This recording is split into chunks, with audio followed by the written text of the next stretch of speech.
Hi friends, welcome back to my channel.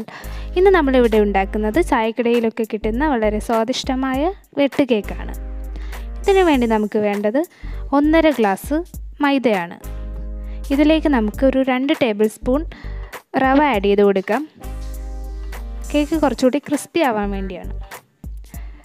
ഇനി ഇതിലേക്ക് ഒരു നുള്ളുപ്പും ഒരു നുള്ളു സോഡാപ്പൊടിയും ചേർത്ത് കൊടുക്കാം.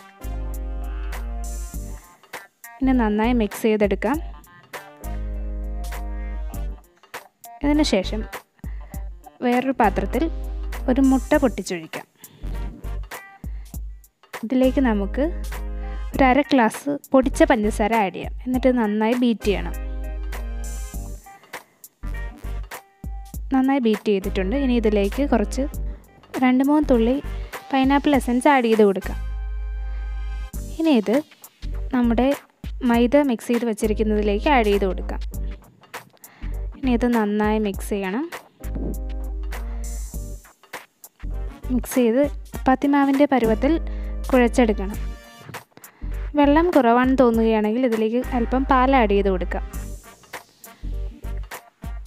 അപ്പോൾ നമ്മൾ മിക്സ് ചെയ്തെടുത്തിട്ടുണ്ട്. അപ്പോൾ 2 മണിക്കൂർ നേരം ഇങ്ങനെ വയ്ക്കണം.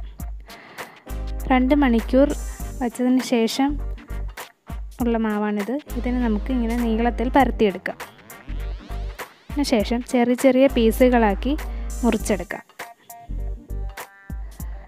ഇനി നമുക്ക് വെട്ട് കേക്കിലുള്ളതുപോലുള്ള വെട്ടുകൾ ഇട്ട് കൊടുക്കാം. അതിനു വേണ്ടി ഇതുപോലെ മുറിച്ചെടുക്കുക. കംപ്ലീറ്റ് ആയിട്ട് മുറിക്കാത്ത ഒരു പകുതി വരെ ഇങ്ങനെ മുറിക്കുക.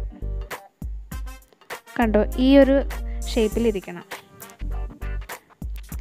ഇനി നമുക്ക് ഒരു കടായി അടുപ്പിൽ വെച്ച് ചൂടാക്കാം. ഇതിലേക്ക് ആവശ്യത്തിന് എണ്ണ ഒഴിച്ച് കൊടുക്കാം.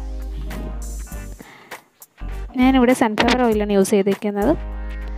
ഇനി ഇതിലേക്ക് നമ്മുടെ കേക്കിൻ്റെ മാവ് ഓരോന്നായി ഇട്ട് കൊടുക്കാം. ഇതൊരു ലൈറ്റ് ബ്രൗൺ കളറായി വന്നിട്ടുണ്ട്. ഇനി ഇത് നമുക്ക് വാങ്ങിയെടുക്കാം. നിങ്ങൾക്ക് വേണമെങ്കിൽ യെല്ലോ കളർ ആഡ് ചെയ്താൽ കുറച്ചുകൂടി കളർഫുള്ളായിരിക്കും. അപ്പോൾ നമ്മുടെ കേക്ക് ഇവിടെ തയ്യാറായി. എല്ലാവരും ട്രൈ ചെയ്ത് നോക്കണം. ഈ വീഡിയോ ഇഷ്ടപ്പെട്ടിട്ടുണ്ടെങ്കിൽ please like, share and subscribe my channel.